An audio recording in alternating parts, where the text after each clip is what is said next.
സേന ഇറാനിൽ കരയുദ്ധത്തിനിറങ്ങിയാൽ കടന്നുകയറ്റക്കാരെ ഒന്നില്ലാതെ കഥ കഴിക്കുമെന്ന് ഇറാൻ സൈനിക തലവൻ മേജർ ജനറൽ അമീർ ഹതാമി മുന്നറിയിപ്പ് നൽകി. കരയുദ്ധത്തിന് സജ്ജരാകാൻ സേനയ്ക്ക് നിർദ്ദേശം നൽകിയെന്നും ഹതാമി പറഞ്ഞു. അമേരിക്ക പുതിയ യുദ്ധനീക്കത്തിന്റെ ഭാഗമായി ഇറാനെതിരെ 2500 മറീനുകളെയും ആയിരക്കണക്കിന് പാരാട്രൂപ്പുകളെയും വിന്യസിച്ചിരുന്നു. US പ്രസിഡന്റ് അതേസമയം പുതിയ പ്രസ്താവനകൾ നടത്തിക്കൊണ്ടിരിക്കുകയാണ്. ഹോർമുസ് കടലിടുക്കിനെ എല്ലാ രാജ്യങ്ങൾക്കുമായി പിടിച്ചെടുത്ത് സംരക്ഷിക്കാനുള്ള പദ്ധതിയാണ് പുതിയത്. ചൈനയും ജപ്പാനും ദക്ഷിണ കൊറിയയും ഈ പരിശ്രമത്തിൽ പങ്കാളികളാകണമെന്നും ട്രംപ് ആവശ്യപ്പെട്ടു. എണ്ണ ഉൾപ്പെടെയുള്ള ഇറാന്റെ വലിയ പ്രകൃതിവിഭവ സമ്പത്ത് പിടിച്ചെടുക്കാനല്ല, സഖ്യകക്ഷികളെ സഹായിക്കാനാണ് US യുദ്ധത്തിനിറങ്ങിയത് എന്നും വ്യാഖ്യാനിക്കുന്നുണ്ട്. US-ന് ഹോർമുസ് ആവശ്യമില്ലെന്നും കടലിടുക്ക് തുറക്കാനുള്ള ശ്രമങ്ങളിൽ ചൈനയും ജപ്പാനും ദക്ഷിണ കൊറിയയും പങ്കാളികളാകണമെന്നും ട്രംപ് ആവശ്യപ്പെട്ടു. Israel, Saudi Arabia, Qatar, UAE, Kuwait, Bahrain തുടങ്ങിയ പശ്ചിമേഷ്യയിലെ സഖ്യകക്ഷികളെ വേദനിപ്പിക്കാൻ ആരെയും അനുവദിക്കില്ലെന്നും ട്രംപ് പറഞ്ഞു. അമേരിക്ക കരയുദ്ധത്തിന് മുതിർന്നാൽ ശത്രുസേനയിലെ ഒരാൾ പോലും അവശേഷിക്കില്ല എന്നാണ് ഇറാന്റെ ഭീഷണി.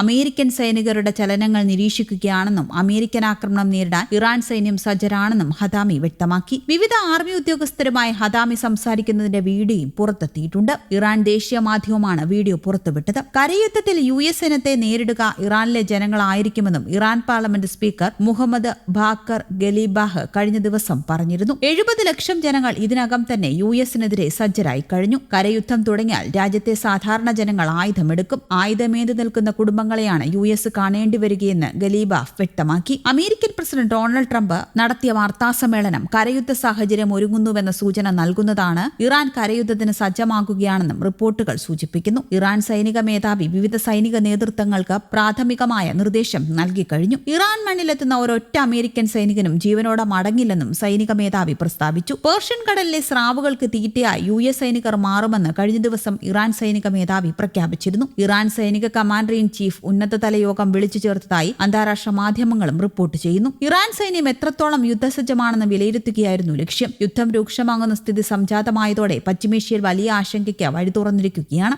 US-ന്റെ നീക്കം കരയുദ്ധത്തിലേക്ക് തന്നെയാണെന്ന് ഇറാൻ കരുതുന്നു. അതിനിടെ ഇറാനിലെ ആശുപത്രികൾക്കും മെഡിക്കൽ ഗവേഷണ കേന്ദ്രങ്ങൾക്കും നേരെയുള്ള അമേരിക്കൻ ആക്രമണങ്ങൾക്കെതിരെ നടപടിയെടുക്കണമെന്നാവശ്യപ്പെട്ട് ഇറാൻ പ്രസിഡന്റ് മസൂദ് പെസഷ്കിയാൻ ലോകാരോഗ്യ സംഘടനയോടും ഇന്റർനാഷണൽ ഫെഡറേഷൻ ഓഫ് റെഡ് ക്രോസിനോടുമാണ് നടപടിയെടുക്കാൻ അഭ്യർത്ഥിച്ചത്. ആശുപത്രികൾ, ഫാർമസ്യൂട്ടിക്കൽ കമ്പനികൾ, മെഡിക്കൽ ഗവേഷണ കേന്ദ്രങ്ങൾ എന്നിവ ആക്രമിക്കുന്നതിലൂടെ അമേരിക്ക എന്ത് സന്ദേശമാണ് നൽകുന്നത് എന്നും പെസഷ്കിയാൻ ചോദിച്ചു. ഇറാനിലെ ഏറ്റവും പഴക്കം ചെന്ന പൊതുജനാരോഗ്യ സ്ഥാപനങ്ങളിലൊന്നായ പാസ്റ്റർ ഇൻസ്റ്റിറ്റ്യൂട്ട് കഴിഞ്ഞ ദിവസം US ഇസ്രായേൽ ആക്രമണത്തിന് ഇരയായ സാഹചര്യത്തിലാണ് പെസഷ്കിയാന്റെ പരാമർശം. പൊതുജനാരോഗ്യം ഉറപ്പാക്കുകയെന്ന ലക്ഷ്യത്തോടെ സ്ഥാപിതമായ ഒരു ഗവേഷണ, ഉൽപാദന, സേവന, വിദ്യാഭ്യാസ സ്ഥാപനമായിരുന്നു ഇത്. ഒരു നൂറ്റാണ്ട് നീണ്ട ചരിത്രത്തിലുടനീളം രാജ്യത്തും ലോകമെമ്പാടുമുള്ള നിരവധി പകർച്ചവ്യാധികളെ നിയന്ത്രിക്കുന്നതിൽ സ്ഥാപനം ഒരു പ്രധാന പങ്ക് വഹിച്ചിട്ടുണ്ട്. 1920 മുതൽ ഈ സ്ഥാപനം മേഖലയിലെ വാക്സിൻ ഉൽപാദനത്തിന്റെ പ്രധാന കേന്ദ്രങ്ങളിലൊന്നാണ്. അമേരിക്കയുടെ നിബന്ധനകൾക്ക് വഴങ്ങിയില്ലെങ്കിൽ ഇറാന്റെ പാലങ്ങളും വൈദ്യുത കേന്ദ്രങ്ങളും ആക്രമിക്കുമെന്നും ട്രംപ് കഴിഞ്ഞ ദിവസം പ്രസ്താവിച്ചിരുന്നു. എന്നാൽ ഇത് യുദ്ധക്കുറ്റമാണെന്ന് കാണിച്ച് അമേരിക്കയിലെ ഡസൻ കണക്കിന് നിയമവിദഗ്ധർ തുറന്ന കത്തുമായി രംഗത്തെത്തുകയും ചെയ്തു. ഗൾഫ് രാജ്യങ്ങളിൽ ഇറാനിൽ നിന്നും ആക്രമണം തുടരുകയാണ്. കുവൈറ്റിലെ ജലശുദ്ധീകരണ പ്ലാന്റും എണ്ണ ശുദ്ധീകരണശാലയും ഇറാൻ ആക്രമിച്ചു. UAE-ലെ ഗ്യാസ് പ്ലാന്റും ഇന്ന് രാവിലെ ഇറാൻ ലക്ഷ്യമിട്ടിരുന്നു. ഇറാനിലെ വൈദ്യുത നിലയങ്ങൾ ആക്രമിക്കുമെന്ന US ഭീഷണി തുടർന്നാൽ പ്രാദേശിക ഊർജ്ജ സൗകര്യങ്ങളെയും US ഓഹരി ഉടമകളെ കമ്പനികളെയും ഇറാനിലെ വൈദ്യുത നിലയങ്ങൾ ആക്രമിക്കുമെന്ന്